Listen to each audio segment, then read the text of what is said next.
Have you ever looked at really wealthy people and wondered how they seem to grow their money so effortlessly? Well, it turns out there's actually a surprisingly simple framework behind it all. Today, we're going to break down that system, a powerful strategy from financial experts that, honestly, anyone can use, no matter what their income is. And man, this quote just hits the nail on the head, right? Getting ahead financially isn't just about chasing a bigger paycheck. It's about having a smart, effective system for the money you've already got. This is such a fundamental lesson, and it's the real key to building lasting security. So what is this system? It all comes down to these three numbers: 15, 65, and 20. It might look simple, but this ratio is a proven approach that can absolutely transform your finances. Let's dive in and break down exactly what each number means and how you can put it to work. Okay, let's start with the first, and you could argue the most important number in this whole thing, 15%.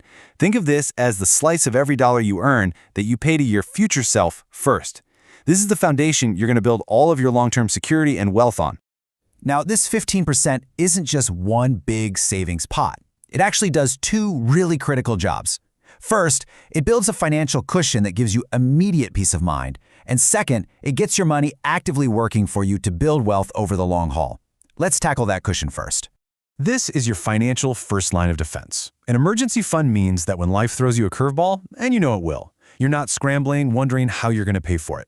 It's what stops a small surprise from completely derailing your financial life. So how do you build it? You start small.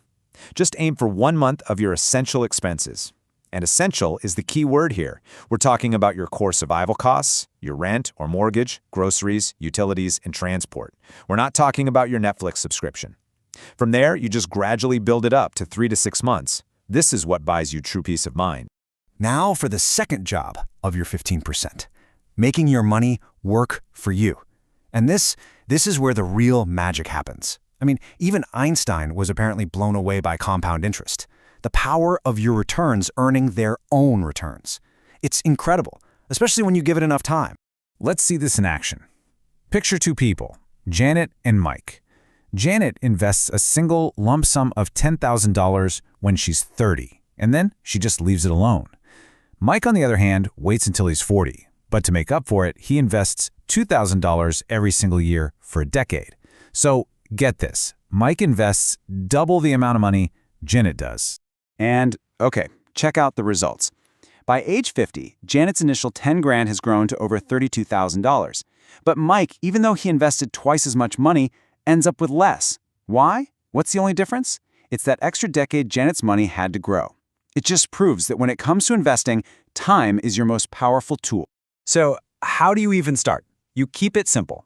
First off, if your employer offers to match your retirement contributions, you take it. It is literally free money. Second, use tax-advantaged accounts, like an ISA in the UK or a Roth IRA in the US, so your money can grow without getting hammered by taxes.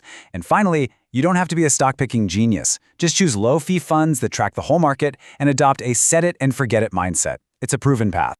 All right, so our future is getting secured with that 15%. Now, let's talk about the biggest piece of the pie, the 65%. This is the chunk of your income you'll use to manage your core, day-to-day living expenses.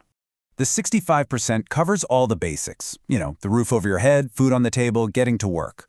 And this is probably the trickiest part, because these costs have this sneaky way of expanding to meet your income. You get a raise and suddenly you feel like you need a bigger place or a fancier car.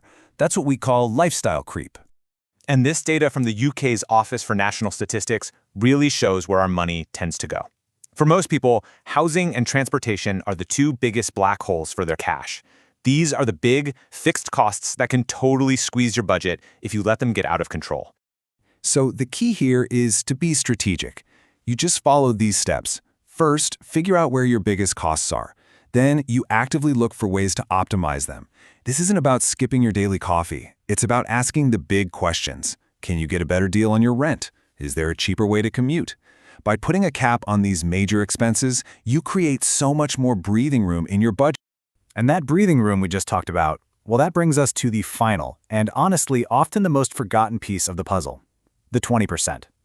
This isn't for saving. It's not for bills. This is the money you intentionally set aside for guilt-free enjoyment.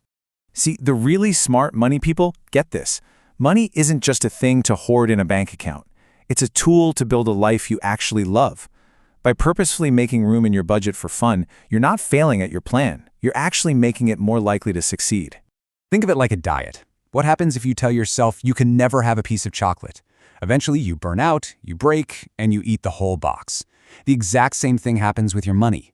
A budget that has zero room for enjoyment is a budget that is doomed to fail. So try to reframe this 20%. It's not an expense, it's an investment in your own motivation. This is the money for a nice dinner, a weekend trip, whatever it is that brings you joy. Giving yourself permission to enjoy it keeps you balanced and energized, which makes it way more likely you'll actually stick with your financial plan for the long run. So we've looked at the three core parts: securing your future, controlling your present, and actually enjoying your life. Now let's put it all together and see the full picture of how this system works. And there it is, the 15-65-20 rule in one simple view. You've got 15% going to your future self, building that cushion in your investments. You've got 65% for your core needs, keeping those big essentials in check. And you've got 20% for your fun, the guilt-free spending that keeps you going. It's just a beautifully balanced system.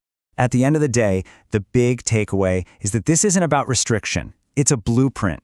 It gives every single dollar you earn a clear job to do, making sure you're taking care of your future, handling your present, and, just as important, enjoying the ride.